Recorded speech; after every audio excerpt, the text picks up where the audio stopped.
The number of boys and girls in a class are in the ratio 7:5. The number of boys is 8 more than the number of girls. What is the total class strength? काफी मजेदार question है दोस्तों।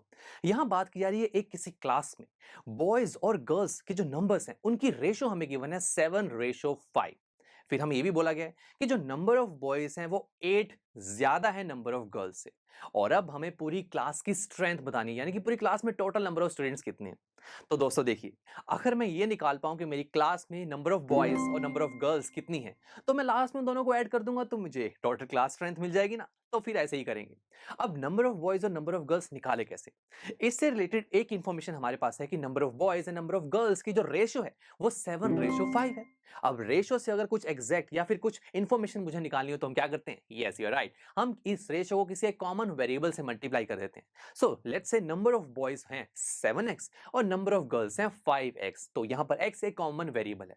Okay, और आप इसकी अगर ratio लेंगे, यानी कि अगर 7x को 5x से डिवाइड करेंगे तो आपको 7:5 ही मिलेगा, है ना? तो बिल्कुल सही है, आप यहाँ चेक भी कर सकते हैं। 7x डिवाइड बाई 5x, ऊपर भी x नीचे भी x cancel out, so it is 7 divide by 5 और 7 डिवाइड बाई 5 को 7:5 कह सकते हैं। तो मैं 7:5 को 7x और 5x लिख सकता हूँ। अब चलिए, अब हमें तो चाहिए x की वैल्यू ना, तभी तो नंबर ऑफ बॉयज और नंबर ऑफ गर्ल्स एग्जैक्ट निकाल पाऊंगा ना। तो क्या करें? एक और कंडीशन भी गिवन थी ना कि जो नंबर ऑफ बॉयज हैं वो 8 ज्यादा है नंबर ऑफ गर्ल्स से। So number of boys that is 7x is equal to 5x plus 8। Girls से 8 ज्यादा है ना, तो ऐसे लिख सकते हैं हम। तो बस अब मैं यहां पर अगर इस इक्वेशन को, जो कि एक लीनियर इक्वेशन, इसे सॉल्व करूं तो मुझे x की वैल्यू मिल जाएगी। तो आइए शुरू करते हैं। बट यहां पर लीनियर इक्वेशन ये कुछ अजीब सी है। क्यों? क्योंकि देखो, हम तो अब तक ऐसी लीनियर इक्वेशन सॉल्व करते हैं जहां पर एक साइड वेरिएबल हो और दूसरी साइड नंबर्स, बट यहाँ दोनों तरफ वेरिएबल्स हैं। तो फिर क्या करें? दोस्तों, आप इसे भी उसी इक्वेशन में फॉर्म कर सकते हैं जिसमें एक साइड वेरिएबल और दूसरी साइड नंबर। कैसे? आप ऐसा कीजिए कि एक साइड पर ही वेरिएबल रख लीजिए, आप 5x को भी दूसरी तरफ ले जाइए। तो 5x पॉजिटिव नंबर है ना, दूसरी तरफ जाकर नेगेटिव में हो जाएगा। तो बन गई ना वैसे equation. So 7x minus 5x is 2x, so 2x is equal to 8। अब x के लिए चाहिए तो 2 को हम दूसरी तरफ लेकर जाएंगे, तो ये हो जाएगा x is equal to 8 divide by 2 which is equal to 4।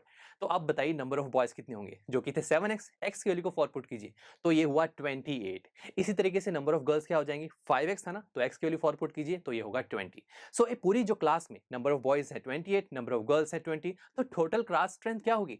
Number of boys plus number of girls, so 28 plus 20 which is equal to 48 students. और यही हमें फाइंड आउट करना था। चलिए मिलते हैं आपसे नेक्स्ट लेक्चर में, जहां पर हम क्वेश्चन नंबर 11 को सॉल्व करेंगे। आई एम श्योर स्टूडेंट्स, आपको ये लेक्चर काफी पसंद आया होगा और ऐसे ही मजेदार तरीके से अपने हर एक कॉन्सेप्ट क्लियर करने के लिए डाउनलोड कीजिए पीयू स्टैक ऐप को, जहां पर आपके पास और भी बहुत सारे ऑप्शंस होंगे, जैसे कि back exercise solutions, tip videos, sample papers and much more. So what are you waiting for? Download the app now.